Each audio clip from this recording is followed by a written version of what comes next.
muchas gracias a todos por estar. No sabíamos que había este poder de convocatoria. O sea, que lamento si hay alguien que se queda de pie o... Bueno, en fin. Que gracias a todos por haber venido, gracias a Librería Byron y sobre todo gracias a Jael por estar aquí. Y a Félix no solo por estar, sino también por haber escrito un muy interesante epílogo para este libro. Los editores muchas veces no somos como el periodismo, que va un poco a ritmo de la actualidad. Nosotros tenemos que trabajar con mucho tiempo. Con Guillermo la primera vez que nos vimos, pues ahora 2 años a lo mejor. ¿Y quién nos iba a decir que un libro que se llama La izquierda traicionada se iba a publicar 2 días antes de un pacto entre la antigua Convergencia, Junts y el Partido Socialista, en este pacto de la amnistía que ha dado lugar al nuevo gobierno español? Es muy raro en los libros estar tan ligados a la actualidad, pero así se ha dado y nosotros contentos por ello, porque la función del libro al final es elevar un poco el debate y permitir ahondar en la actualidad de una forma con peso intelectual, ¿no? Que yo creo que consigue Guillermo en este libro. Y por mi parte, pues agradecerte muchísimo que lo hayas escrito. Ha sido un placer trabajar contigo todo este tiempo. Está siendo un placer ahora en esta presentación de hoy, en la del viernes pasado que no pude estar, pero que me hubiera encantado estar, y en las que vendrán. Así que muchísimas gracias y gracias a todos. Los dejo con Jael. Gracias. Perdón a todos por haber llegado tarde y en especial a Félix, que no lo soporta y es muy puntual. Pero bueno, gracias a todos por haber venido. La verdad es que me encanta estar aquí y me encanta además ver tanta gente. Yo me he escrito unas cosas que quería decir. Soy académica y confío muy poco en mis capacidades expositivas fuera de contextos académicos, y para ahorrarme sufrimiento y ahorraros a vosotros también, pues eso, poca comprensión, me he escrito las cosas. Una de las inscripciones en la tumba de Marx es su 11ª y última tesis sobre Feuerbach, que dice, y algunos conoceréis: los filósofos no han hecho más que interpretar de diversos modos al mundo, pero de lo que se trata es de transformarlo.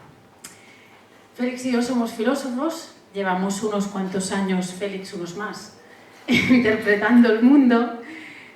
Tenemos algo de intrusos porque él tiene formación de economista y yo de jurista, y algo de promiscuos metodológicamente, porque nos gusta mezclar la filosofía con las ciencias sociales, porque lo contrario es puro relato sin hechos.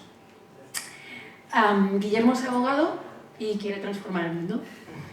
A Félix y a mí nos encandilan las musas, a Guillermo le tira al teatro. Félix y yo nos permitimos los matices, las tesis depuradas, el sí pero, las combinaciones de condiciones necesarias pero no suficientes y al revés, los ejemplos de laboratorio, la gimnasia intelectual. Hay quien de forma despectiva lo llama masturbación, prefiero gimnasia. A Guillermo le toca la parte más dura: bajar al barro político, batirse en duelo en tertulias, soportar las interpretaciones poco caritativas y, quizá lo más difícil, creo, gestionar las expectativas de la gente que confía en él, ¿no?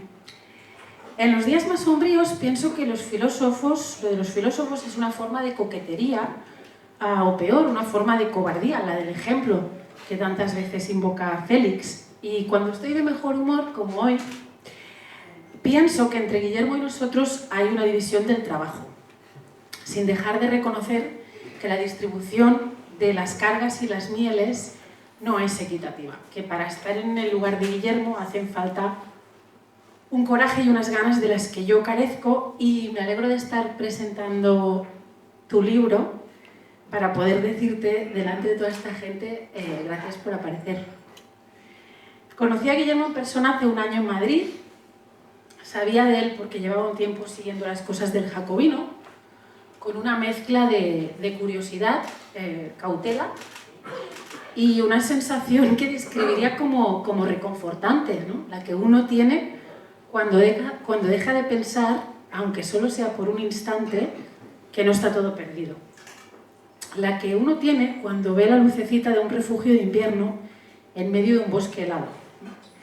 Este libro es una síntesis de algunas de las ideas que Guillermo se ha dedicado y se dedica a exponer y defender, y que yo creo que lo que pretenden hacer es como enderezar, ¿no?, a la izquierda, que hace años que anda perdida por sendas que no le son propias, como las de la superstición y el identitarismo. Me gusta ver este libro como el soporte que ponemos a una planta que ha empezado a crecer de forma torcida. La izquierda española es como un ficus que lleva demasiado tiempo desviada en una mala dirección. Hace falta un back to basics, como decía aquel eslogan tan sucinto y elegante que utilizó John Major. En eslóganes yo creo que a los ingleses no les gana nadie, para encaminar su partido en la dirección contraria, hacia la esencia del conservadurismo. ¿Y cuáles son estos basics, ¿no?, estos fundamentos, esta esencia en el caso de la izquierda? Bueno, Guillermo en el libro tira mano de la divisa revolucionaria, jamás devaluada, de libertad, igualdad y fraternidad. Y si esto fuese una partida de ajedrez, yo te diría que esta es sin duda la mejor apertura posible, ¿no? Pero la partida es larga y hay que pensar en los siguientes movimientos. Yo creo que una parte despreciable de la derecha suscribe por lo menos las dos primeras partes de esta tríada. El otro día escribía David Mejía a propósito de tu libro, ¿no? España es el único país del mundo donde el sintagma libres e iguales es un eslogan de derechas. Bueno, yo no diría tanto, o al menos yo no diría que es un eslogan solo de derechas, pero es un eslogan también de derechas, y creo que esto es una buena noticia. En un libro que algún día Félix y yo publicaremos, antes escribiremos, reivindicamos esta idea, y es que más allá del eslogan hay una serie de conquistas de derechos que son patrimonio de la izquierda, en el sentido de que han sido promovidas desde la izquierda, y por lo tanto la izquierda tiene una responsabilidad mayor en estos avances, ¿no? Pues bien, estas conquistas han pasado a formar parte de nuestro lenguaje común, de nuestro paisaje moral compartido, y eso no es solo por la dificultad política de recortar derechos adquiridos, ¿no?, que es superior a la de conceder derechos nuevos, ¿no?, por una especie de, no sé, quizá efecto dotación, o no sé, Félix de eso sabe más. Sino porque también hay determinados argumentos, como los que niegan nuestra igualdad moral de estatus, que han dejado de ser admisibles en el ámbito político, y creo que si hay progreso moral y político se parece mucho a esto. Por lo tanto, creo que la discrepancia entre la izquierda y la derecha, al menos en sus mejores versiones, no está en que la primera afirma y la segunda niega las ideas de libertad e igualdad, sino en que propone interpretaciones distintas de estas ideas. Y bueno, creo que en los últimos tiempos la izquierda ha regalado a la derecha el monopolio de la libertad. La deriva reaccionaria de la izquierda, las posiciones woke en relación con ciertas libertades, la de expresión en particular, la cultura de la cancelación, la interpretación, la peor interpretación, la más perversa, ¿no?, de ese eslogan tan significativo y tan importante de lo personal es político, ¿no?, esa interpretación que hace que el Estado se acabe metiendo en nuestra cama. La moralización de la política, que se traduce en una necesidad de señalar virtudes morales para evitar un linchamiento. Todas estas cosas hacen que hoy en día defender la libertad sea visto como algo de derechas. Así lo creo. Y en este sentido es en el que pienso que la izquierda le ha regalado ese monopolio a la derecha, y una consecuencia de ese monopolio es el predominio en el debate público de una forma particular de entender la libertad, que es la idea de libertad como no interferencia, la idea de libertad negativa, ¿no?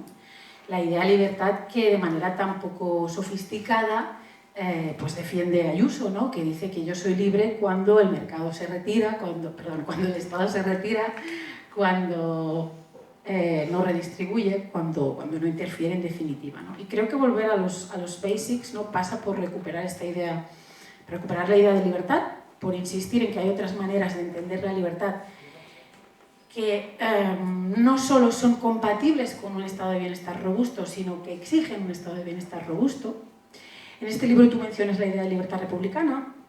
A mí me gusta la idea de libertad positiva. Podemos discutir sobre estas cuestiones no tan académicas, pero creo que lo que es absolutamente fundamental para la izquierda es defender la redistribución y el estado de bienestar no solo como instrumentos igualitarios, sino como herramientas para garantizar la libertad, habida cuenta, y en esto quiero insistir, de que sin dinero no hay libertad, de que los pobres no van a ser libres por mucho que Ayuso diga que sí.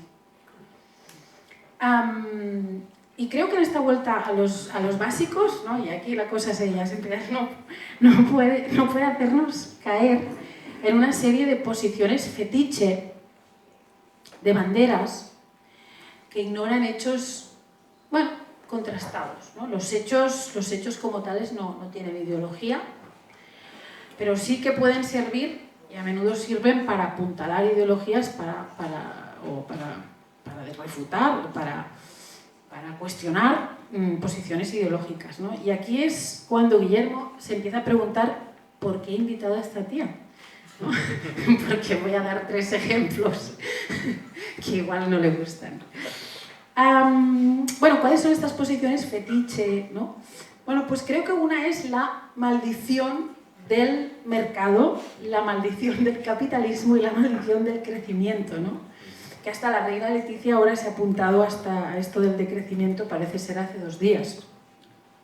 Pues bueno, esta idea del concepto de estado estacionario, ¿no? de que separe el crecimiento, ¿no? Que ya le defendían pues Adam Smith, John Stuart Mill, por supuesto que tiene sentido en economías como la nuestra y sobre todo a la luz del cambio climático, digamos, y la escasez de recursos energéticos, ¿no? Pero creo que no podemos recrearnos en esta idea sin tener en cuenta que el crecimiento económico es lo que ha permitido que salgamos de la pobreza y es lo que ha permitido a que países como China o Brasil más recientemente lo hayan hecho, ¿no? Bueno, lo que también cuenta Angus Deaton en su magnífico libro El gran salto adelante, ¿no? El mercado, las libertades económicas en sus orígenes, el capitalismo de Adam Smith suponía una ruptura con el sistema feudal y era un capitalismo muy distinto a nivel teórico, obviamente, del que tenemos ahora, ¿no? Y hay quien dice que lo malo del mercado que tenemos, como puede ser pues, la concentración de poder económico, tiene más que ver con el feudalismo que con ese capitalismo que imaginaba Adam Smith, que en absoluto es lo que tenemos ahora, ¿no? Entonces, sin negar los defectos de nuestro sistema que conoces muy bien y que describes muy bien, yo creo que es importante no perder de vista la foto completa, ¿no? Y no demonizar instrumentos que nos han permitido pues, aumentar nuestra esperanza de vida, nuestra educación, en fin, ¿no? Y sobre todo, muy importante, porque esto lo veo mucho en colegas, ¿no? Nunca comparar el socialismo ideal con la peor versión del capitalismo y al revés, que también lo hacen, ¿no? El capitalismo ideal con la peor versión del socialismo, que seguramente es la que desgraciadamente hemos conocido, ¿no? Bueno, y ligado con esta idea, y aquí me interesa, ¿no? esta cuestión por tu parte de abogado laboralista, creo que también hay como un fetichismo en nuestra izquierda, ¿no? de la pequeña empresa, ¿no? Y la demonización de las grandes empresas, ¿no? En el libro tú hablas de algunos problemas de productividad de nuestra economía y creo que tienen que ver, ¿no? con también el tipo de tejido empresarial que tenemos. Pero el tamaño de las empresas afecta también a los derechos laborales, ¿no? Y dejando a un lado casos tan vistosos como el maltrato de Amazon o de Walmart a sus trabajadores, hay mucha evidencia de que las empresas de menor tamaño son las que ofrecen peores condiciones laborales, salariales, de horarios, las que concentran los abusos laborales de distinto tipo. Y aún así, ¿no? En la izquierda hay una querencia por el boutique, por el comercio de barrio, por el colmado de la esquina, que se pueden defender con muchos argumentos. Pero creo que también es valiente sacar a relucir estas otras cosas que están basadas en evidencia y en hechos. Y en el libro tienes también un capítulo sobre inmigración que a mí me ha interesado porque creo que es una de las cuestiones más complejas que deben afrontar nuestros gobiernos y sobre la que existe una gran ingenuidad y creo que bastante hipocresía en la izquierda.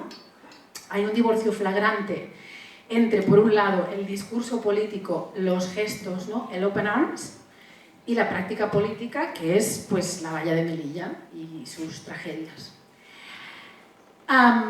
Y suscribo muchas cosas de las que dices en ese capítulo, pero creo que la izquierda necesita un discurso más realista y menos autocomplaciente en esta cuestión, porque en las próximas décadas es posible que empeore drásticamente. Ya la última cosa, dejadme decir algo del título.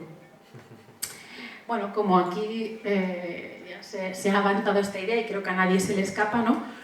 Pocos títulos expresan mejor una sensación que creo que quienes estamos aquí compartimos, especialmente en relación con los hechos que han facilitado, permitido el gobierno actual. Pero quiero decir dos cosas sobre la traición.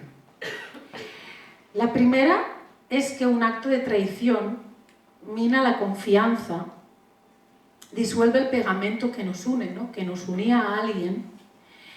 Y creo que en tu caso, en mi caso, y no digamos ya el de Félix, ese pegamento con la izquierda que tenemos y hace tiempo que se disolvió, ¿no? Entonces, bueno, nos puede traicionar a alguien con quien ya no nos une nada. Y el segundo es que la traición siempre tiene dos caras, ¿no? El que para unos es un chivato, para otros es un denunciante valiente, ¿no? El que para unos es un felón, para otros es un héroe, ¿no? Se traiciona algo, ¿no?, por una razón que genera unas consecuencias, ¿no? Pues bueno, siguiendo esta idea, ¿no?, creo que es importante no perderla de vista, este reverso, esa doble cara de la traición, y creo que a nadie se le escapa cuál es el reverso y quién hay al otro lado de la izquierda traicionada.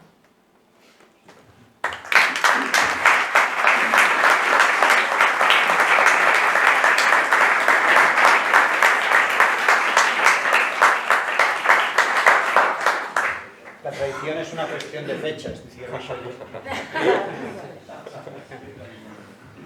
Hola, estoy todavía reponiéndome de la impuntualidad de Yael, que le reprocha.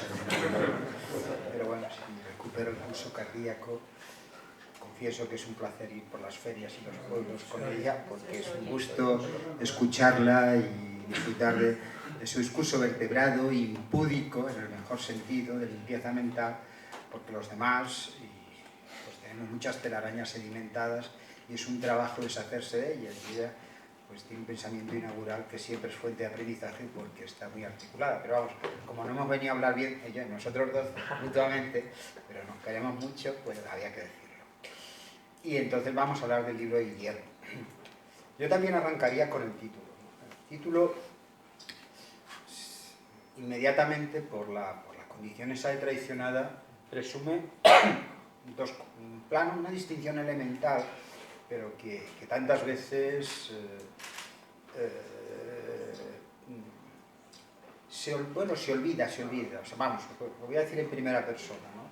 Yo tengo muchos amigos de derechas a estas alturas de mi vida, casi más que de izquierdas, que están casi todos aquí, y estoy muy emocionado, pero con más mili que cascorro, casi todos, queridos míos. Entonces, cuando muchos dicen, bueno, pero, o sea, tú estás hablando de la izquierda, pero la izquierda esa que hay por ahí, la izquierda realmente existente, no es la que tú dices, ¿no? Y uno dice, pues claro, no va uno con la palabra izquierda, no, como subiéndote en un taburete, en hypar, no, la verdadera izquierda, y bueno, pues si han maltratado la palabra, al final, como decía Cervantes, el sentido de las palabras es el uso y el vulgo, es el que hay ahora. Bueno, lo que nos está pasando con el feminismo, ¿no? Eso que circula, si es eso el feminismo, yo no me reconozco en eso. Pues al final, si se adueñan de la palabra y malbaratan el concepto, pues que se la queden, que tendremos que inventarnos, como diría el poeta, nuevas palabras para nuevas realidades, ¿no? Pero bueno, en el entretanto, al menos, la distinción presume que hay dos cosas. Una izquierda, una trama de valores, y otra que han traicionado. Es decir, por lo menos conceptualmente, para que podamos hablar de izquierda reaccionaria o de traición de la izquierda, hay que presumir que hay conceptualmente algo recuperable y digno de reivindicar. Ya él ha simplificado, bueno, ha precisado que es un ahondamiento del viejo ideario de la Revolución Francesa, la libertad, igualdad y fraternidad, Y yo estoy muy de acuerdo, ¿no? El concepto profundo y consecuente de ciudadanía, extendido en su versión más auténtica, creo que nos entronca con los orígenes del socialismo, con el proyecto socialista. Yo, si tuviera que hacer, y me van a permitir una pequeña digresión histórica, diría, por resumir muy conceptualmente, que en el origen de la tradición socialista hay una reivindicación, por concentrarlo en una formulación más sintética, en la idea de emancipación, entendiendo por emancipación por ser dueños de nuestra vida, ¿no? Eso está en los versos de la Internacional, ¿no? Aprovecho para hacer publicidad a mi libro, que decía por título La razón en marcha, ¿no? De escapar a esa tiranía del origen. Eso de la tiranía del origen les suena, en la identidad y en la nación, ¿no? Esa especie de estar presos del mito fundante. Pues eso es ser dueños, en escapar, en limitar todas las constricciones que han determinado la pobreza, las telarañas mentales, todo eso, yo creo que ese es el ideal sintético. Y eso, junto con esa afirmación empírica, normativa, valorativa, los principios, los valores, hay una tesis empírica, que es la que está en el núcleo de la versión marxista del socialismo, ¿no? Que es la idea de que el capitalismo, que circunstancialmente jugó un papel importante en ese proceso de desarrollo de las potencialidades humanas, que ha dicho ya él, y eso es indiscutible, Marx está absolutamente deslumbrado, las páginas del manifiesto comunista lo revelan, deslumbrado por cómo esas potencias y energías y talentos productivos del capitalismo ha desplegado unas capacidades erosionando las viejas sociedades reaccionarias, la religión, las viejas formas, la tradición, las telarañas. Y entonces, deslumbrado por ese esquema, él cree que esto, y eso ya lo formula con más o menos dos teorías más o menos precisables, y el crecimiento de las fuerzas productivas se va a ver limitado y embridado, él decía, por las relaciones de propiedad, por la propiedad privada del capitalismo. Pero eso, en virtud de una serie de mecanismos causales que ahora no nos interesa, pero que juega un papel fundamental, y esto sí me interesa destacarlo, la clase obrera. La clase obrera es la que está en el origen de la fuente de riqueza, la explotada y la objetivamente interesada, perdón, pues esto suena un poco jurásico, pero estoy haciendo historia de las ideas muy sumariamente, la que objetivamente interesada en esa sociedad futura en donde sus capacidades, sus talentos, sus necesidades, esa capacidad para emanciparse, que hasta ahora podría disponer unos cuantos privilegiados, alcanzaría a todos. Esa teoría es bonita, no es verdadera, pero eso importa poco porque es precisable, es la idea de la crisis endógena del capitalismo. Los que estamos aquí y somos algo veteranos, ¿cuántas veces hemos dicho ante cada una crisis? Esta es la crisis final del capitalismo. Vamos, si lo metemos en Google, hay esas de finales, fijaos, pues esto se prolonga más que lo de Cuéntame ese, que creo que hoy daban el capítulo final, ¿no? Pues, bueno, pues no, eso, la parte empírica es la parte complicada del asunto, ¿no? Eso, entre otras cosas, conlleva algo que quizás tenemos que empezar a revisar. No voy a andar en eso, pero yo creo que la defensa y esto Guillermo, que está batiéndose en este terreno, de los trabajadores, hoy no es tanto por su papel central en el sistema y en su capacidad sino porque sencillamente la desigualdad y la falta de libertades y la marginación y la exclusión está en el origen de buena parte de las injusticias, y a nosotros las injusticias y las desigualdades nos tienen que importar, ¿no? En Colombia existe una palabra repugnante pero de una eficacia descriptiva tremenda, que se llama desechables. Los desechables son aquellos que en rigor son explotadores, en el sentido, por lo menos, de una teoría de más. Gente que son, bueno, que malvive por las calles, marginados, explotadores porque ni producen nada y viven como pueden, y sin embargo su justicia es flagrante, aunque no estén en algún sentido explotados, ¿no? Yo creo que se nos puede extender hoy y eso vale la pena rescatar. Con perdón, una digresión, pero quisiera recuperarlo después. El otro día asistí, en unas cosas que organizó Ordóñez, un amigo que está por aquí, aquí había algunos amigos, estábamos muy pocos, al menos en la mesa cuando llegamos, y nos contaban las perrerías de origen asociadas a la lengua y a los apellidos que hace de Cataluña una sociedad de castas, pero de castas. O sea, hay la parte empírica, eso hay un estudio que ha hecho Pola Vieja, extraordinario, brutal, que nos demuestra que con el mismo currículum en catalán, XL, o sea, lo escribes en braille por delante y por detrás, con apellidos españoles, los apellidos más frecuentes en Cataluña, como ustedes saben, son García, Pérez, Martínez, etc. Y con apellidos catalanes, Fetén, el trato que se da a los Martínez, Pérez, es como si fuera Mohamed, con su nivel, con el mismo nivel de catalán. Es discriminación genuina por los apellidos. Y el otro día el chico este, que era un abogado, que tenía la experiencia del Pompreu, y ya saben, el supermercado patriótico este, pues a la hora de sus cooptaciones sociales, con independencia de que todos, vamos, te recitan los 8 yuchos de entrada, pero con independencia de eso, están discriminando por puros apellidos, pero sin más. Y lo que contaba de la sanidad pública, en donde los que están en la brega son chicos, como la muchacha aquella de Cádiz, que tendría que sacarla a ver los colores, a la vergüenza, a todos los sindicatos españoles, porque a esa muchacha la echaron por decir 4 cosas, y la echaron, y vino el comisario político y dijo que era por las ideas que defendía, y los sindicatos se callaron, y luego cuando fueron a la fiscalía, ni siquiera acusó de recibo, de que la habían echado por sus ideas políticas. Y eso fue una cosa que de esos pequeños hitos que deberían sublevar a las gentes, ¿no? Y en cambio este país se sublevó cierto día porque en un colegio mayor unos jóvenes en plena berrea le dijeron a las muchachas no sé qué, ¿no? Con la complacencia de las muchachas, por cierto, y teníamos editoriales aquellos días y el país revuelto, ¿no? Pues esta cosa pasó desapercibida. Como pasó, yo no sé hasta qué punto fue completo aquel detalle, lo que pasó con la muchacha argentina que se tiró por un balcón, para contar historias de estas que forman parte de una pequeña historia de los derrotados que nunca nos recordamos. Bueno, vuelvo a lo que estaba diciendo. Hoy la izquierda pues ha derivado en ese terreno lo que, vamos, se ha dado en llamar izquierda reaccionaria, vamos, yo no acuñé el concepto, quizá le puse cierto orden, pero es un desprecio del conocimiento científico, una apelación o invocación a las emociones, una apelación a la identidad, que es otra manera de hablar de la tradición, una posición complaciente con las religiones, en particular con algunas, en donde la crítica a la religión inmediatamente es un motivo de tabú, cuando yo creo que hay un origen de las religiones. Las religiones son difícilmente compatibles con un debate genuinamente democrático, pero eso nos interesa ahora.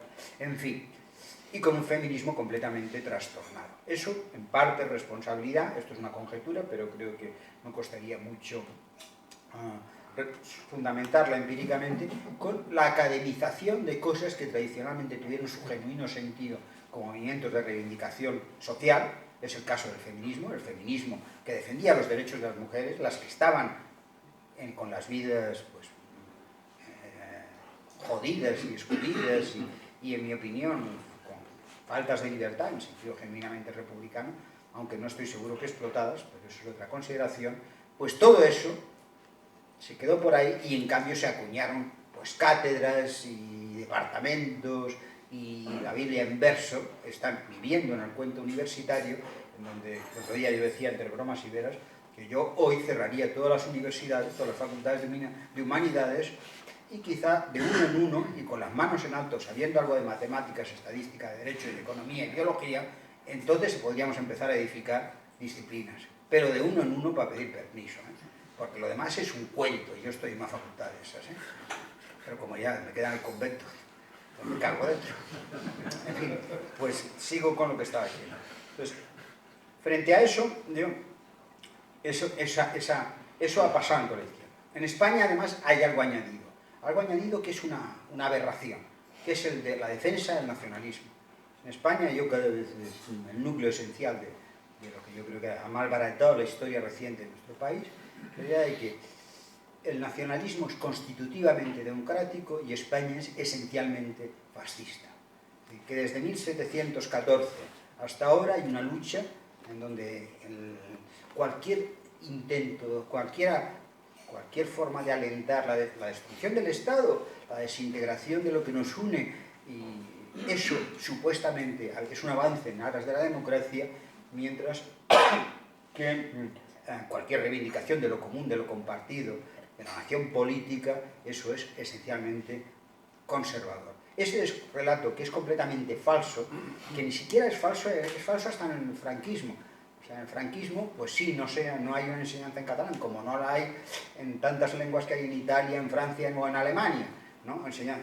Puede ser, y por supuesto se podía publicar tampoco en unas lenguas o en otras, pero no por la lengua específicamente, ¿no? Y desde luego, si quieren hablar de represiones, un día acabamos contando las historias, ¿no? Siempre cuento una anécdota, pero que conviene no olvidarla. No sé si ustedes saben que Maragall dictó sus memorias, el Maragall, el que pobre hombre después tuvo Alzheimer, y bueno, escribió sus memorias, y entonces lo dictó a Tusquets, a Esther Tusquets y a otra escritora, que no recuerdo quién era, ¿no? Entonces, en un capítulo del libro dijo algo pues que era previsible, y es que cuando entraron las tropas de Franco, salió su familia a aplaudir con las orejas, encantados, ¿no? Entonces, cuando el otro, el máster de los Maragall, se enteró, reunió a la editora, a las escritoras, y les dijo que de esa sala no salía, no apelando a derechos, sino al argumento Corleone, ¿no? Desde aquí no se mueve ni Cristo, si no desaparecen los 10.000 ejemplares que ya estaban impresos. Yo tengo uno, que se lo robé a la gente editorial que estaba en aquella reunión, y después apareció la edición, pero con ese cuadernillo desaparecido. A la semana siguiente, los dos Maragall estaban en un acto de la memoria histórica, la memoria democrática y la Biblia en verso. Bueno, pues eso nos lo han contado, y todo eso es para la mayor represión no se produce. Hay más represión en Burgos, en Salamanca, que en Bilbao o en Barcelona, por parte de las tropas de Franco, puestos a entrar en esa maldita debate y detalles, ¿no? Porque aquí había los que tenían aldabas y los que ellos estaban esos. Pero ese cuento nos han alimentado y ha sostenido todo esto. Y este es el que ha erosionado nuestra vida común. O sea, hoy, pues eso, que un español no pueda trabajar en su país por razones de que no es competente en una lengua, que es perfectamente prescindible para la realización de sus actividades, eso es un motivo de discriminación. Y eso es un motivo que no tendríamos por qué dar por bueno. Y se lo da por bueno ese argumento. Yo creo que ahí hay un terreno importante en donde, es lo que parte de lo que quería decir, no me quiero prolongar mucho más, donde podemos tener muchas incertidumbres, ya él ha inventariado algunas. Yo hay muchas cosas que tampoco tengo muy claras de lo que es la forma en que se materializa el proyecto de la izquierda. Pero sí hay algunas en donde está muy claro lo que está mal. Y lo que está mal es eso, ¿eh? Porque estamos hablando de además algo que tiene que ver con la eficacia. Miren, hay un paper que muestra que simplemente con los traductores de Google, y con el hecho de que ahora metemos ahí un inglés, un texto y lo pasamos, pues ha mejorado el comercio el 25% entre países africanos que ahora pueden expresarse de ese modo. Simplemente el tener una lengua común es una ventaja, es una economía de escala. Tenemos unas enormes... Y eso no es una cuestión de metafísicas esencialistas, españolistas, ni nada. Es simplemente lo que nos permite entendernos, ¿eh? Y lo que además está en la Revolución Francesa, digamos, esto lo he argumentado. Entonces, bien, pues en esa parte, digo que hay una parte en donde en España no hay nadie que empiece a decir desde la izquierda, no, es que eso no es que hay que tolerarlo, no, o hay que comprenderlo, no, es que eso hay que combatirlo, y eso hay que decirlo, y yo creo que no lo hace para nadie, vamos, en realidad. Entonces, en esas condiciones, digo, y luego hay terrenos más inciertos, ya he inventariado algunos, yo me acuerdo, algunos de ustedes se acordarán del libro este de Dani Rodrik, la triada de la globalización, o algo así, el trilema este, ¿no? Dice, bueno, pues tenemos ahí la tensión entre globalización, democracia y ¿cuál es? Soberanía, y ahí no podemos apostar por todos a la vez. Y podemos, como decía ya, pues podemos limpiar la boca con el Aquarius y todo el rollo patatero, pero ahí hay que responder, ¿eh? Y hay que responder, pues seguramente con sistemas de... Bueno, algunos economistas amigos tienen ideas interesantes, que esa es la parte que yo creo que la izquierda tiene unos retos, de ver cómo resolvemos la manera de hacer los diseños institucionales en donde los principios se materializan, sabiendo que algunos de los clásicos que habíamos utilizado pues no funcionan, sencillamente no funcionan, porque generan desigualdades, ineficacias o concentraciones de poder peligrosas, ¿no? Y eso hay que tomárselo en serio y requiere cierta limpieza mental, no ser un fetichista de los medios.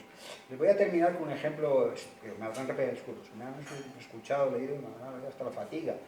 El ejemplo de Rawls y del pastel, pero creo que es ilustrativo, ¿no? Imagínense que queremos repartir un pastel entre los que estamos aquí y creemos en la igualdad. Entonces el principio de reparto va a ser la igualdad, no van a ser las necesidades, no va a ser. En fin, vamos. Ahora bien, a partir de ahí empieza cómo repartimos el pastel. Entonces, los sociólogos, pedagogos, los curas y esos dirían, sed buenos, que la familia y la humanidad cambie, y cada uno venga aquí, coja uno pensando en todos los demás. En fin, el Hare Krishna, ¿no? Esta especie de reivindicación, de una reeducación de la gente que en vez de capitalismo maleado psicológicamente. Bueno, pues sí, si hay pedagogos aquí, pues miren, ya tienen la desgracia de tener esa profesión, pero no digo los enseñantes, Salva? Digo, digo los pedagogos, ¿no? Que sois los primeros que habéis padecido a esos tipos, ¿no? Entonces, bien. Luego vendría alguien que diría, lo que tiene que haber es una autoridad central que corte y recorte los pasteles y entonces los distribuya entre los demás. Además, ¿ese cuál es? Pues que el que parte y reparte se lleva la mejor parte, es obvio, ¿no? La autoridad central, que es la solución, digamos así, el socialismo y todo.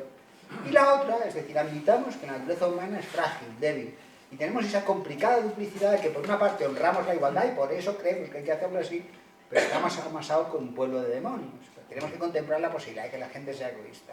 ¿Cómo poderlos hacerlo sin hacerlo de un modo autoritario? Entonces, pues el que corta los trozos va a ser el último que se va a quedar en coger el suyo. ¿Y cómo lo va a hacer? Igualitariamente, pensando que los demás van a intentar coger su pastel más grande. Con eso no solucionamos los problemas del socialismo. Pero no se lo crean que la cosa es tan sencilla. Pero estoy recordando que lo que hemos tenido que decir, pues vamos a ver, podemos hacerlo así. Y a lo mejor ese sistema que es descentralizado, si quieres describirlo como mercado, no lo sé. Pero hay que tener la cabeza en el sentido abierta, ¿no? Abierta intelectualmente. Y no ir con todas estas montón de telarañas en las que nos hemos consolidado durante este tiempo. Y que yo creo que el talento de Guillermo para traducir ideas que algunos han podido formular, algunas de ellas yo y otra gente con muchísimo más talento, en propuestas políticas, eso es algo que está reflejado en el libro y que además, cuando veo esto aquí, está muy bien que tanta gente en esta ciudad estemos aquí, aunque esté jugando el Madrid no al Barça, pero no está mal. Bueno, muchas gracias y felicidades.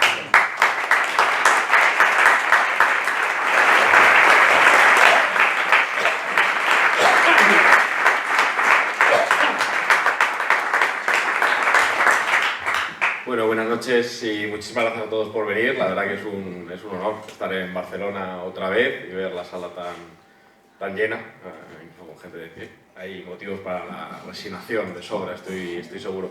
Muchas gracias a Península, lo primero de todo, a Oriol, a Rosario, Laura, en fin, a todo el equipo de Península, de Planeta, por la confianza, por la libertad que me habéis dado para trabajar. Ahora me ha salido un competidor, habéis fichado un competidor importante, es el presidente.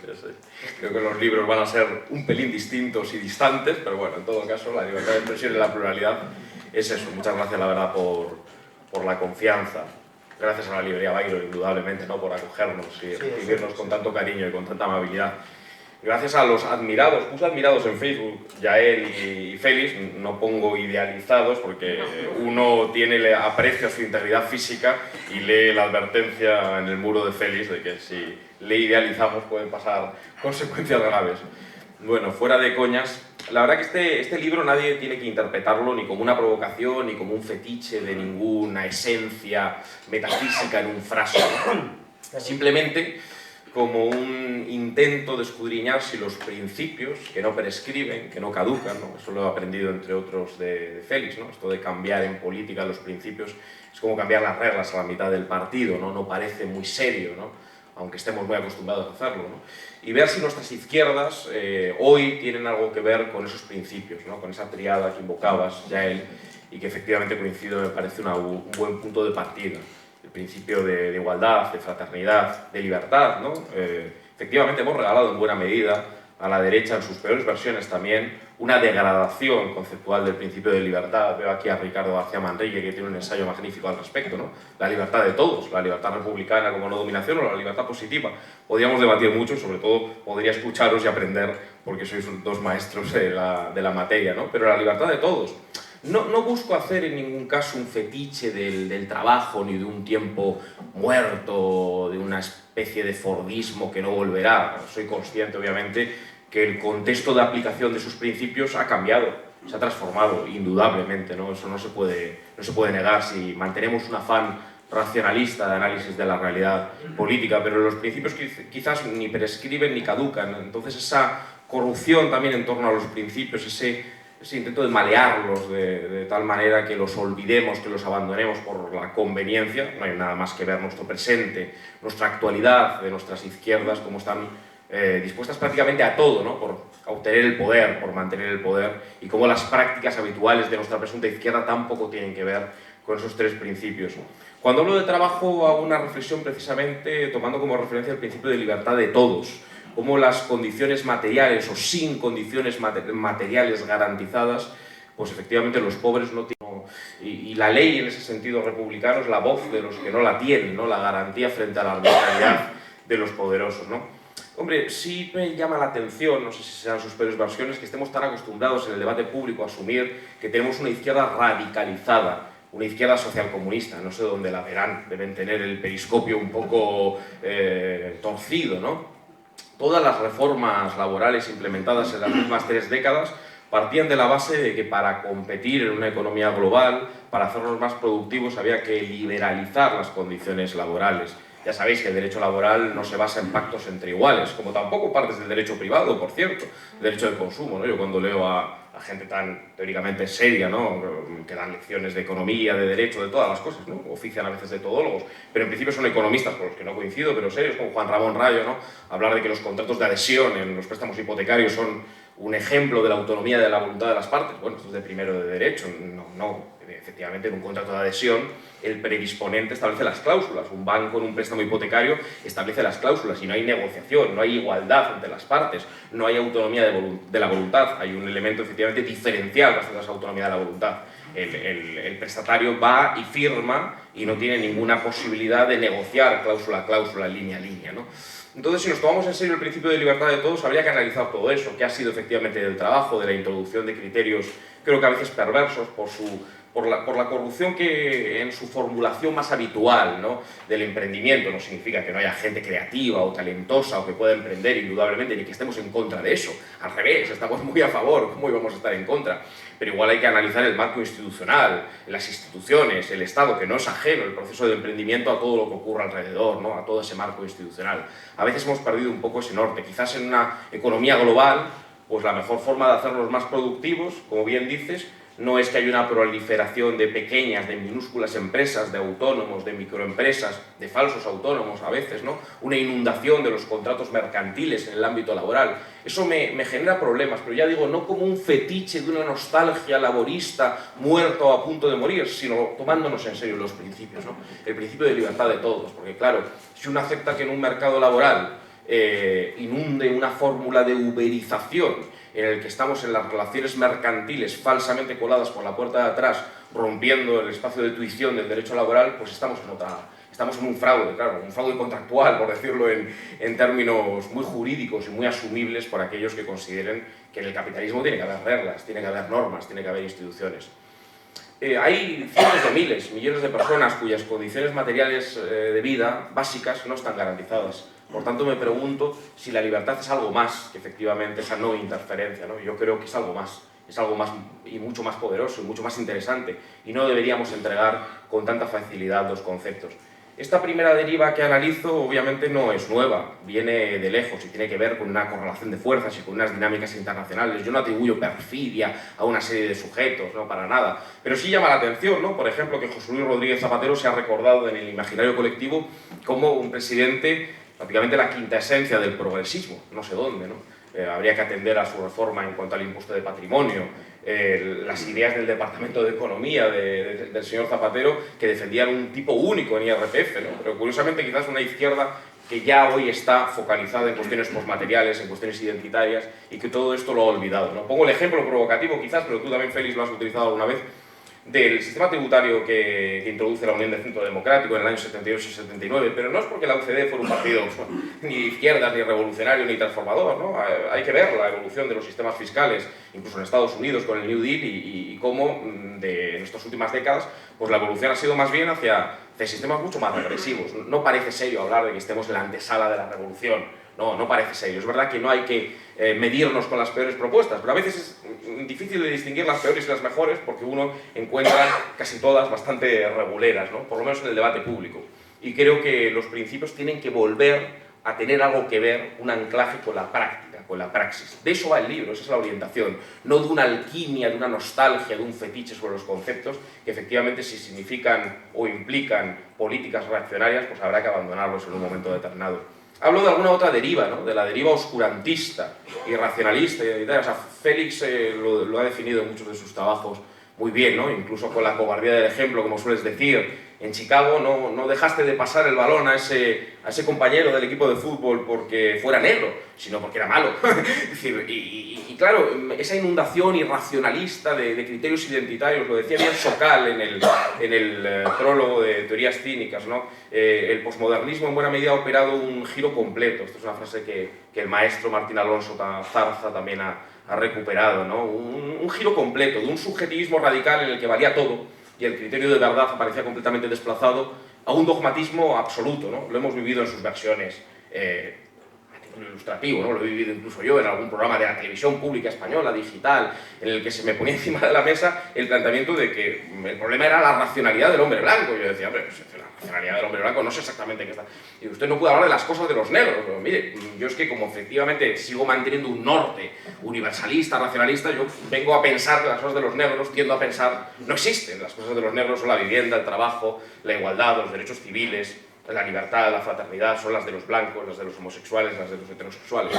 Un texto de Hobsbawm que intento rescatar sobre que la izquierda fue siempre universalista, y creo que ahí sí que hay una tradición, no una nostalgia de un mundo acabado, sino más bien unos principios, efectivamente, si no traicionados, por lo menos abandonados o degradados con el tiempo. Efectivamente, ya no confiábamos demasiado en todos ellos, ¿no? Pero creo que en toda esta gente, en sus supuestos representantes, pero no deja de ser lacerante a veces la evolución que los presuntos nuestros han hecho con algunas de las mejores ideas de emancipación humana. Esas sí creo que no han caducado, ¿no? Liberar a las personas de la tiranía del origen, permitir que la gente sea verdaderamente libre, que tome sus propias decisiones, que no esté atada al linaje, al origen, al estrato social y económico del que parte. Hoy el 60-70%, esto sí que es bastante empírico, de la posición social tiene que ver con el punto de partida, con el origen, con la herencia. Bueno, cuando nuestra derecha reivindica la meritocracia, que el Estado no interfiera, tomar sus propias decisiones, al mismo tiempo que arremete contra el impuesto de sucesiones, que es una paradoja curiosa también de nuestras derechas, presuntamente, incluso de las derechas presuntamente ilustradas y republicanas, que están siempre obsesionadas con esta materia, pues no parece un compromiso especialmente meritocrático, que el 70% de la riqueza tenga que ver con la posición de origen, si nos tomamos en serio el principio de libertad. Hablaba de la deriva oscurantista y racionalista. Decía Mark Lilla también, ¿no? Las proposiciones ya no son verdaderas o falsas, el criterio de verdad queda orillado, degradado, son puras o impuras, importa cribar identitariamente. ¿Quién viene a hablar de un tema para plantear si puede hablar o no puede hablar? ¿No? Tu amigo Pablo de Lora ha sido boicoteado, ha sido censurado en la universidad. Esto ha ocurrido, ¿no? Las culturas de la cancelación no son de anteayer, pero es una dinámica también en cuanto a la degradación de la calidad democrática de nuestras sociedades preocupantes y del abandono de la razón. Ver a unas izquierdas, ¿qué pensaría hoy Hobsbawm, ¿no? De unas izquierdas irracionalistas, ¿no? De unas presuntas izquierdas. ¿Qué tiene que ver eso con la tradición? Esa izquierda nacionalista, yo creo que es una estela que uno sí puede seguir. La invocación de la identidad, de la religión, ¿no? El respeto sacrosanto a la religión, ¿no? Que en alguna medida habíamos considerado siempre que tenía bastante de superstición colectiva, de invocación de un texto, de una serie de textos que por definición no eran aplicables para todos, ¿no? Sino para los fieles, ¿no? En fin, ponía siempre el ejemplo Félix de Star Trek, ¿no? De los seguidores de Star Trek, pero es que en la religión siempre hay un proselitismo, una vocación de inundar el espacio público, de que con esa referencia al credo privado pues se determinen las leyes políticas. Y hoy vemos a una presunta izquierda con complicidades activas con determinadas religiones, precisamente con aquellas en sus versiones más fundamentalistas que no han aceptado un proceso de laicización. Una izquierda que invoca un feminismo extraño, en el que el sexo no existe, en el que las categorías biológicas a veces se discuten. Y más gravemente que eso, que abandona a mujeres y niñas que sufren las peores consecuencias del patriarcado, allí e incluso aquí, que acepta la visión neoliberal de que vivan aparte. Bueno, usted autorregúlese, ¿no? El Estado, con sus instituciones, tiene que garantizar el ideal de ciudadanía en su versión más democrática.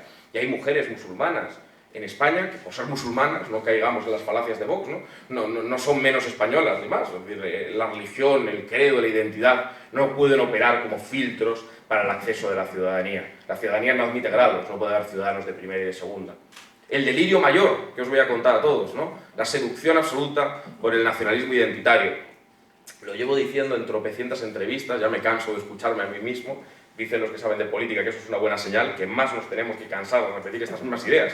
Pero lo quiero decir con toda claridad, porque además aquí hay mucha gente a la que admiro enormemente y luego iré con eso, y no por emocionar, sino por ser justo, ¿no? Y por decir las cosas que hay que decir a la gente que se lo ha jugado todo por los derechos de todos. El nacionalismo identitario es primo hermano, es colindante, es una ideología siamesa al racismo y a la xenofobia. Es la ultraderecha, no porque queramos encajar las ideas que no nos gustan con la ultraderecha, la izquierda ha tenido también sus enormes taras históricas, pero aquellos que invocan la identidad cultural para segregar y para levantar fronteras étnicas entre conciudadanos, para extranjerizar a millones de personas, que de eso va todo, de eso va este proyecto, son ultrarreaccionarios y forman parte de la peor ultraderecha. Y lo diremos aquí, allí, en todos los sitios, tantas veces como haga falta, sin ningún complejo y sin pedir permiso a nadie, indudablemente. Y hoy esto es lo que se ha pactado. Se ha pactado con unos señores que quieren levantar una frontera, que no votaron para asfaltar una carretera, que votaron para romper y sesgar el censo electoral, para que dejaran de votar sobre lo que es de todos millones de personas, para levantar una frontera étnica. Los hemos comparado alguna vez con la Liga Norte. Hay gente que se extraña. Me he oído un periodista nacionalista en el País Vasco, en Bilbao, en una entrevista kafkiana, y me decía, pero tú eres hijo de vasco, odias a los vascos. Voy a odiar a los vascos, pero ¿qué sandez es esta? Es que el espíritu de ustedes creen en el espíritu del pueblo, la representación de la catalanidad es el nacionalismo catalán. Oiga, mire, eso es un cuento, Cataluña es plural y es diversa. Y este ha sido un proyecto reaccionario de segregación identitaria y de clase. Eso es lo que ha sido el proyecto nacionalista y eso es lo que es. Un proyecto de segregación de clase e identitaria. Un proyecto racista, efectivamente homólogo ideológico de la Liga Norte, de la extrema derecha italiana, que tiene el mismo proyecto, autonomía diferenciada, levantar una frontera entre conciudadanos, el odio identitario hacia el sur, el Roma nos roba, exactamente lo mismo que esta gente, exactamente lo mismo. Un proyecto ultrarreaccionario e inaceptable desde convicciones democráticas e inaceptable desde convicciones socialistas. Y es bueno que se diga desde el socialismo. Yo no lo hago, sinceramente, acepto todas las visiones, desde un socioliberalismo tibio, desde el centro progresista, en la economía que nos marca Ayuso el camino y en el resto, bueno, que los homosexuales se casen. Por supuesto, que se casen los homosexuales, es una chorrada. Por supuesto que sí, es una chorrada, pero que esa es la diferencia, esto es lo que tenemos que oponer a la derecha. Hay una derecha liberal, que no tiene problema con los derechos civiles. Ese es el gran error de proyectos políticos que, por desgracia, para todos y para muchos de los que estáis aquí, también pues terminaron compitiendo, ¿no?, con un espacio de derechas que yo creo que no es estratégicamente acertado y además es un error conceptual. Yo creo que desde posiciones socialistas hay que ser capaces de decirle a esta gente lo que son. La ultraderecha identitaria. Hay un proyecto hoy de ruptura de la caja única de la seguridad social, que es lo que se ha pactado con el Partido Nacionalista Vasco, de ruptura de la caja única de la seguridad social, que es un proyecto de privatización superlativa del sistema público de pensiones. Luego nos dicen que el Partido Popular de Madrid quiere privatizar las pensiones, quiere caminar hacia un sistema mixto de capitalización. Bueno, contestemos eso, indudablemente. Habrá que contestar los modelos de Daniel Lacalle, con buenos argumentos.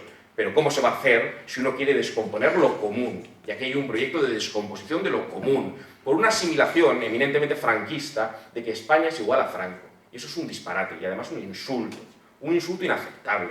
Que escuchemos al señor Santos Cerdán, antes al señor Pablo Iglesias, hablar de exiliados a un grupo de prófugos de la justicia, de burgueses, de la peor derecha, de la peor ultraderecha, que se compara con tanta gente, que osan compararles con tanta gente que fueron exiliados de verdad y que lucharon contra el régimen franquista, ¿no?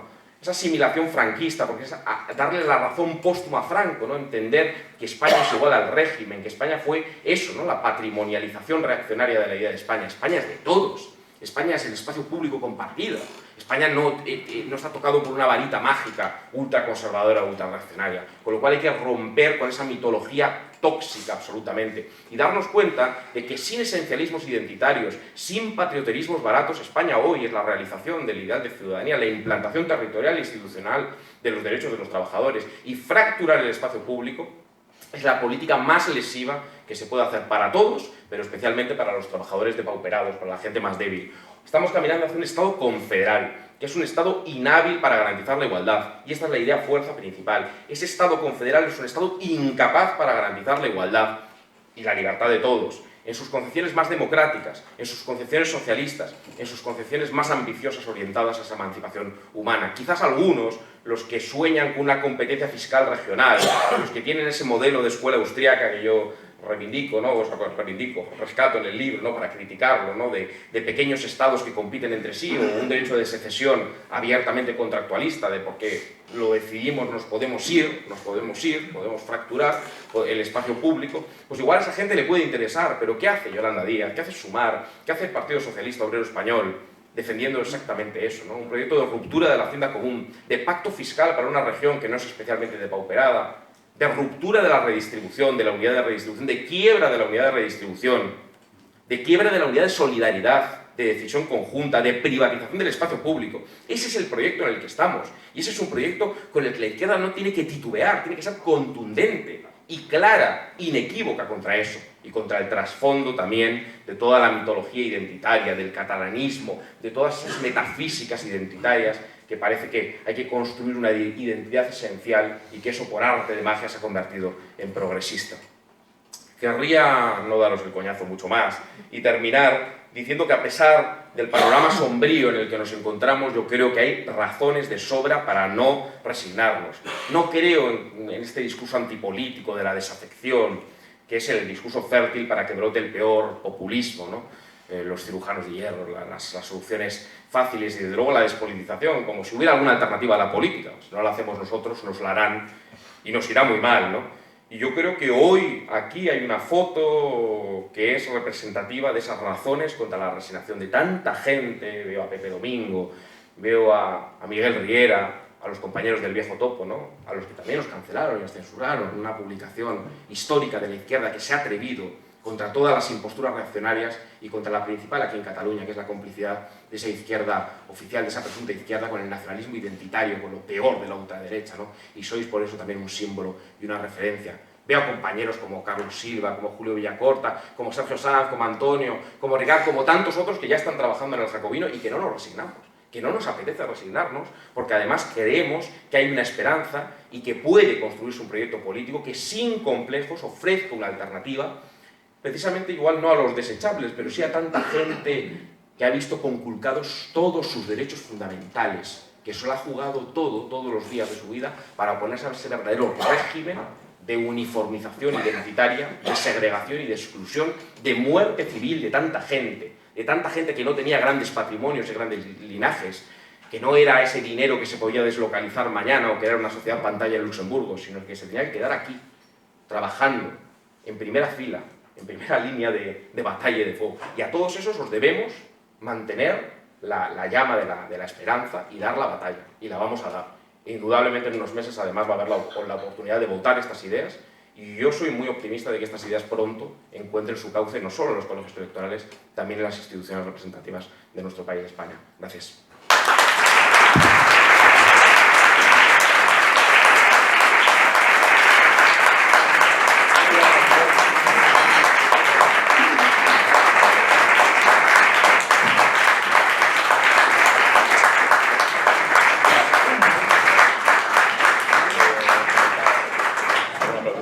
¿Queréis hacer alguna pregunta o alguna cuestión?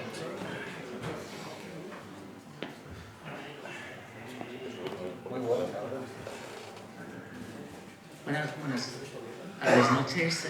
Muchísimas gracias. La verdad es que me han encantado todas las intervenciones. Es un nivelazo. Quisiera, si es posible...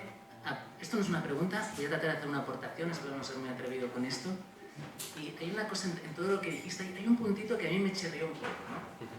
Que es, lo voy a mencionar y lo voy a tratar de desarrollarlo, que es esta equiparación del nacionalismo, en este caso catalán, con la peor ultraderecha. A mí me da la sensación de que para defender realmente los postulados, digamos, republicanos y de una izquierda española que no tenga complejos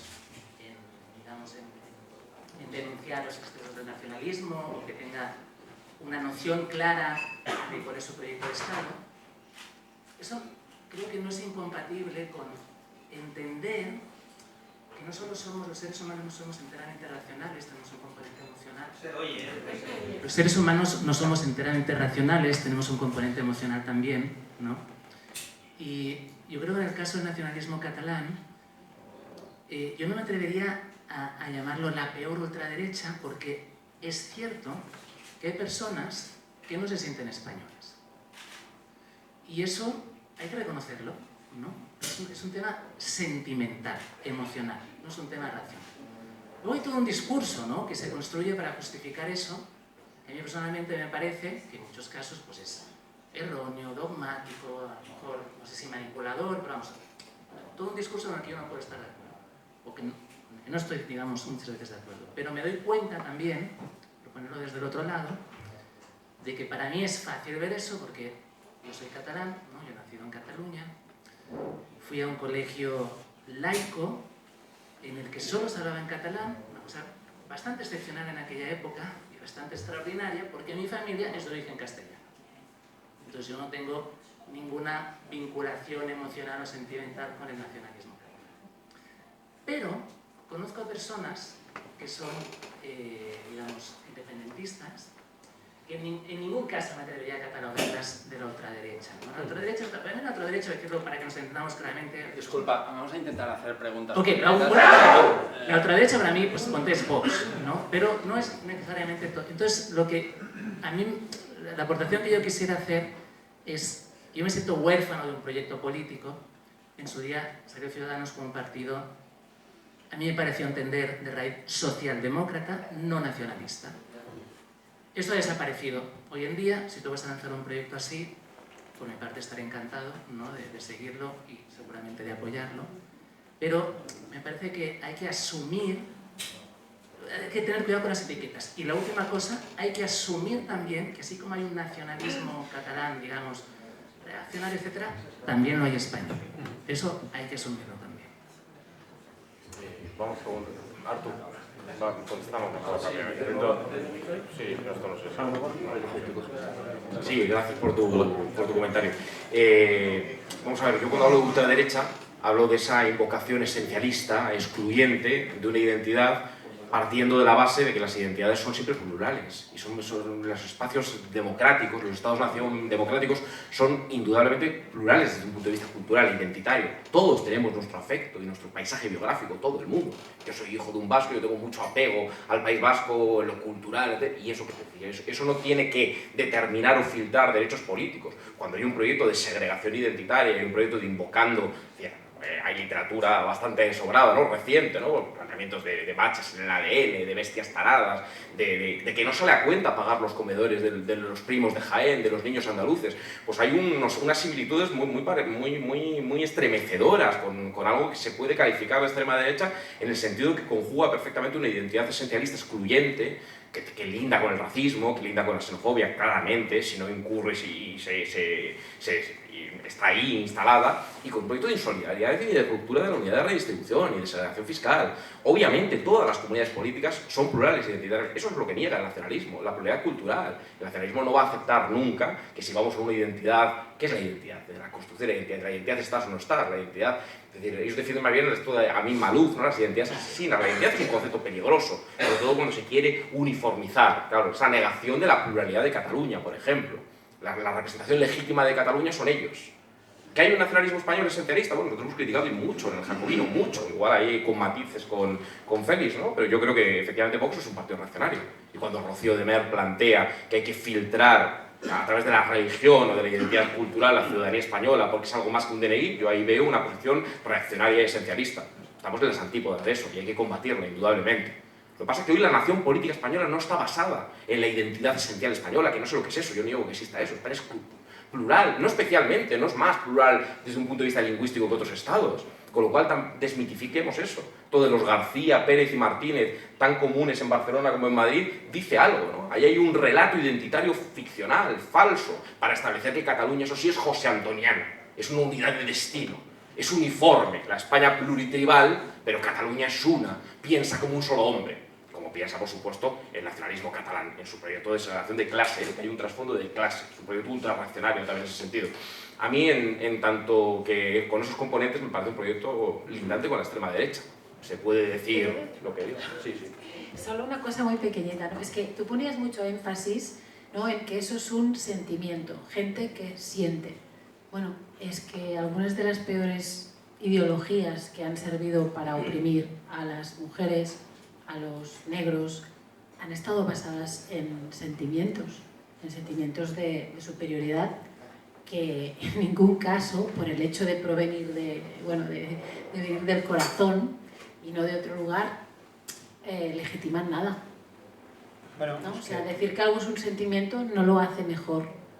No, es que... Estaba queriendo matizar algo, ¿no? No, sí, claro, pero es que creo que es muy peligroso aceptar esta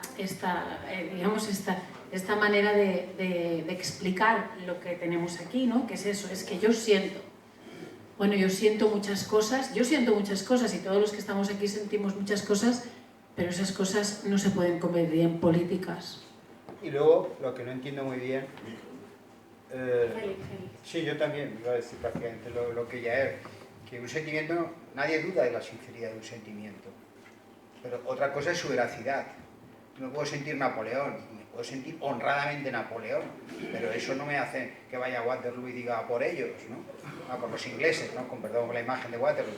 Quiero decir que la sinceridad de mi sentimiento, y desde luego, como dice ya él, no es un argumento, la maté porque era mía, era un sentimiento, pero eso no es un motivo. Y luego la parte que me ha parecido más difícil de entender, he dicho, no, pero que bueno, defienden la independencia. Y, bueno, pues si defienden la independencia están diciendo sencillamente que quieren establecer una frontera y no redistribuir ni votar con los demás. Eso ya es una opinión política, eso no es un sentimiento, es una forma de organización de la vida de todos. Entonces yo no dudo que un tío que es independentista sinceramente crea que sus ideas son razonables, pero eso no hace sus ideas razonables. Quiero decir, pero no quisiera monopolizar el debate, es que... Bueno, no lo digo. Sí, vamos. Sí, vamos con la siguiente pregunta. Luego abrimos... No, que yo reconozco que no se puede sentirlo. Nadie puede, yo no quiero privarlo del sentimiento, pero eso no decide su nacionalidad. Perdón, porque además quien tiene que hablar de Guillermo. No. Sí, Aquí... yo no me he podido resistir. no estaba negando el proyecto político. No. Te hemos entendido. No, oye, tranqui, o sea, no. Bueno, Sí, no, es imposible debate. Sí. dos preguntas cortas. La primera para Guillermo es sobre ¿Qué le ha lo venido que a quiere decir? hacer ahora el gobierno de Cataluña sobre crear lo que es la Hacienda catalana y de que todos los impuestos que se recogen en Cataluña se queden aquí. ¿Qué opina de que no se vea mucha crítica por parte de la izquierda de fuera de Cataluña?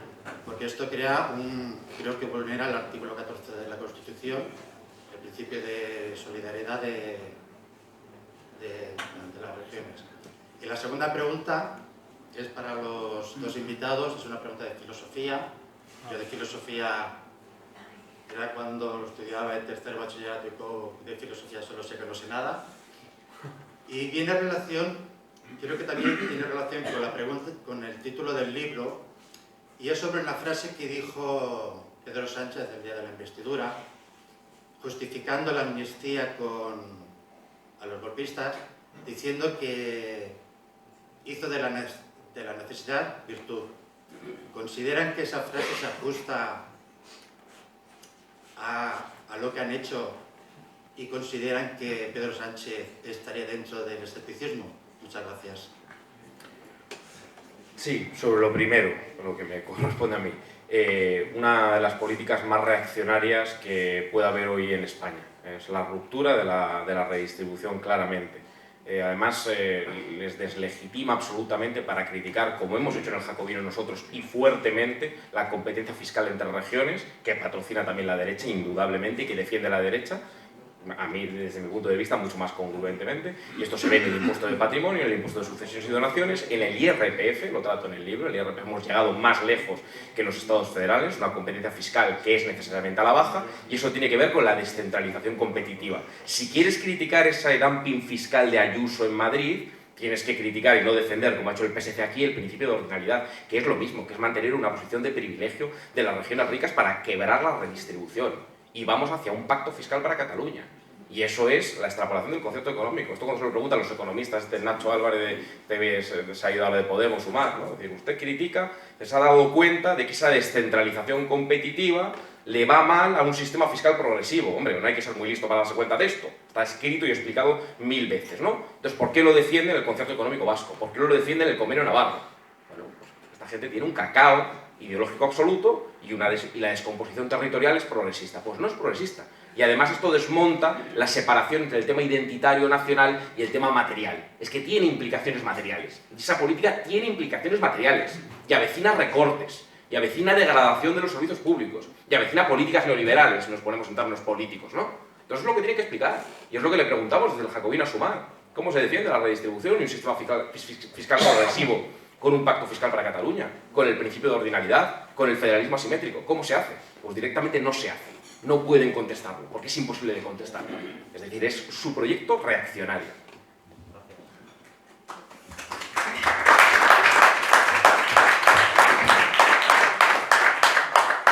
Bueno, yo sobre la segunda pregunta igual creo que Félix tiene algo más sofisticado que decir. Yo creo que es que simplemente se equivocó de dicho, que él lo que quiso decir que es que hizo de tripas corazón.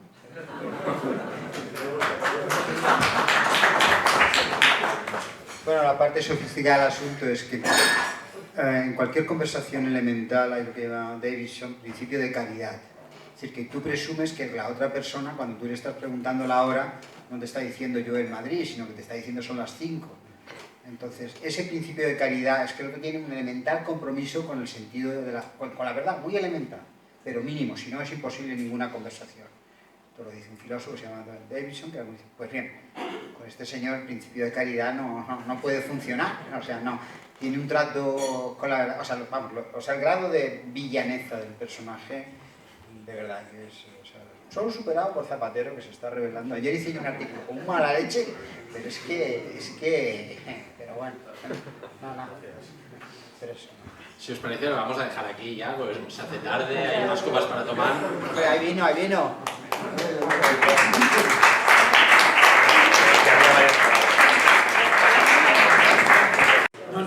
No es reflexión.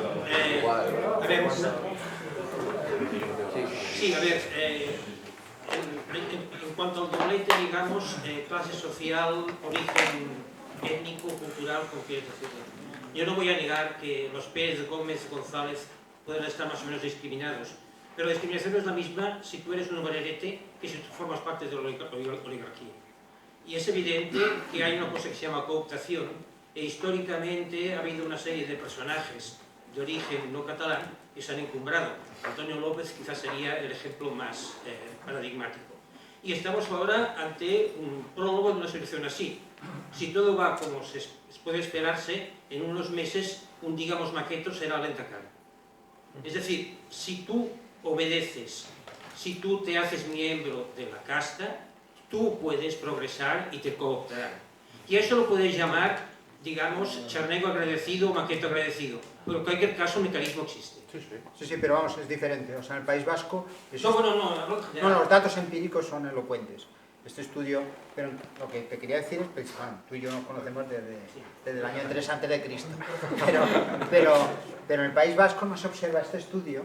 Dice que allí puede funcionar, o sea, si tienes el nivel de euskera, cooptas socialmente y te mueves igual. Los apellidos no han funcionado, es una tontería, es una cuestión de detalle del estudio este de Polavieja, ¿no? Que esa diferencia que observa en Cataluña no se da en el País Vasco. Es una tontería. Había alguno más, Julio, rápido. No, yo solo decirte, felicitarte, Guillermo. Es difícil la tarea que os habéis impuesto, que nos hemos impuesto. En Cataluña os necesitamos. No podéis fallarnos. Han habido experimentos que han fracasado, unos nacieron en Barcelona, otros nacieron, uno nació en Barcelona, otro nació en País Vasco. Ahora, desde el rompeolas de España, ¿sí? Tiene que funcionar. En Cataluña nos han expatriado, nos hemos quedado sin patria y no podemos aguantar.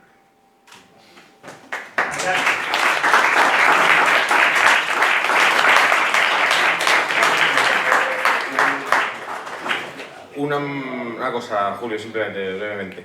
Es un proyecto nacional, es decir, no venimos de Madrid a solucionar ningún problema catalán, porque es el problema de la ciudadanía común, y que hay gente catalana, me da igual, yo siempre he dicho, esta frase de Jaume Perich, el nacionalismo es pensar que el hombre proviene de diferentes monos, ¿no? Aunque viendo algunos, hay pobres monos, habría que pedirles perdón, ¿no? Pero este es un proyecto de la ciudadanía común, y de los ejes materiales también, y un proyecto socialista, es un proyecto que no pide linajes, ni apellidos, ni es un proyecto antitribalista. Me da igual exactamente cuál es la identidad de Sergio, no sé, de aquí, de allí, de no sé cuál. Bueno, defendemos lo mismo, son las ideas y los valores, y desde luego vamos a dar la batalla porque te entiendo y que muchos habéis luchado tanto, y por eso también es una referencia. Yo sé que quiero decir que estáis en este proyecto y contamos con vosotros y que sois una referencia. Yo también soy optimista, lo vamos a hacer, no sé si nos vamos a fallar, pero entre todos lo vamos a conseguir, estoy seguro.